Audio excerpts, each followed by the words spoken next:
Please welcome to the stage, Alistair Henry!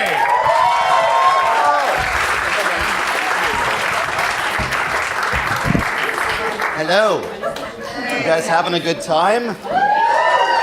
Had some great comics up here already. Started off the show with Paul. He's the guy who's half Jewish, half German. Now, I'm the Jew who married a German. If only we had a German who married a Jew, we'd have the full set. And I've noticed people get a little uncomfortable when you mention German and Jew back to back. I'm going to help you guys get over that tonight. So it's true, I am Jewish and I married a German. So we were in bed together one night and I farted. She didn't see the irony. For the first time, it was a Jew gassing a German. Payback's a bitch, one German at a time. So she took me to meet her grandfather back in Germany. Now, he was in a wheelchair from injuries he received in World War II. And he proceeded to complain about them to me. Tried to explain to him, my people and your people, we were on opposite sides. We can have this conversation, but you don't have a leg to stand on.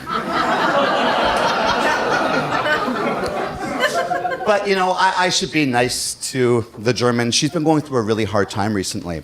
She works as a midwife, but she always wanted to be a nurse, and she had a little bit of a breakdown. Turns out, it was just a midwife crisis.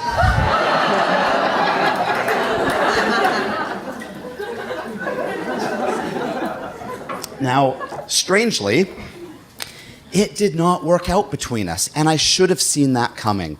She loved her schnapps, and she was always getting bombed.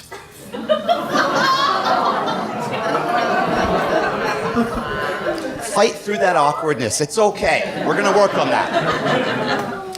So actually, we were together for a lot of years. To be precise, 9. Okay, if you like that, you'll love this. What do you call a mean, angry potato? A dictator. Now, thank you. Now, I learned there are a lot of cultural differences with a Jew marrying a German. Who knew? This one time, we were in a Jewish bakery to buy a type of bread called a challah. Now, we couldn't see the prices anywhere, so she walks right up to the Jewish baker and says, "Tell me, what's the challah cost?"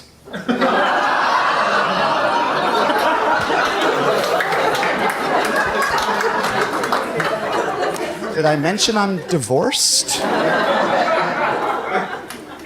Yeah, I'm done with Germans. Finished. I'm definitely going to find a girl with a different nationality for my next ex-wife. Now, the only violence I've known in my life are the 2 times my penis was held at knife point. My mother had me circumcised, and my ex-wife convinced me to get a vasectomy.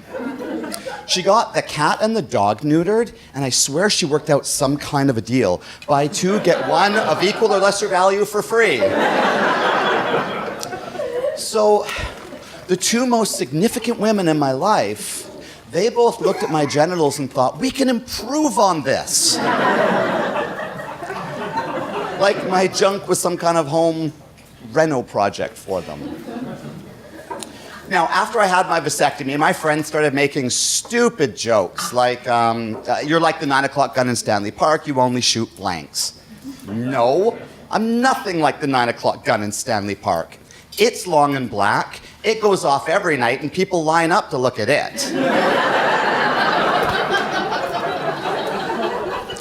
So switching gears here, I've been reading a lot about the cosmetics industry. They test all their shit on animals before they come out to the public. And I'm thinking, okay, if you're gonna do that, why don't you at least pick animals that will benefit from the product?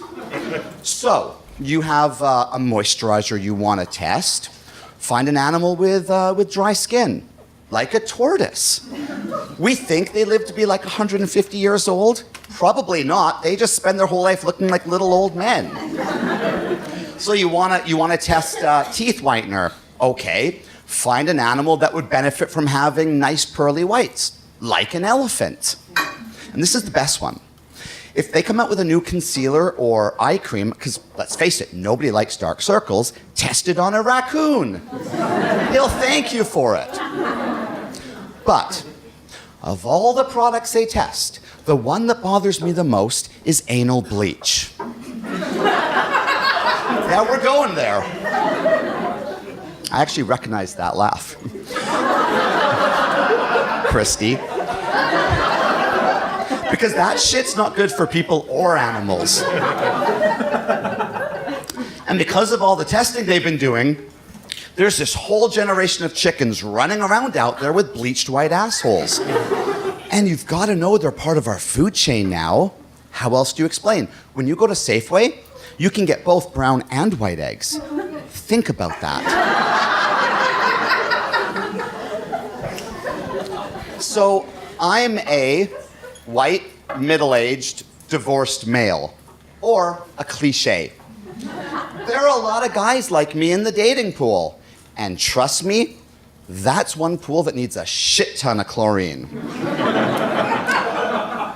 But being newly single, I thought I should download Tinder. Holy shit, that's like going to some bizarre all-you-can-eat buffet. Let's see, what do we have here? I like hot sticky buns, but I don't want crabs. I could go for a sweet tart. Not feeling a tossed salad. Nice melons. I did not come here for a wiener. No, what I'm looking for are fish tacos. And I'm gonna finish them off with a cream pie.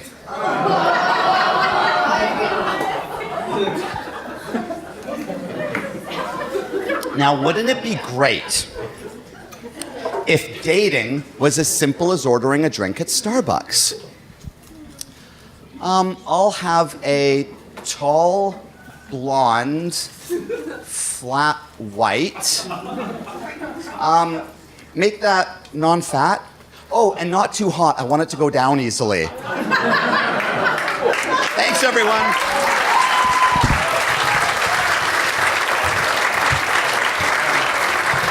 Give it up for Alistair Henry, everyone. There he goes.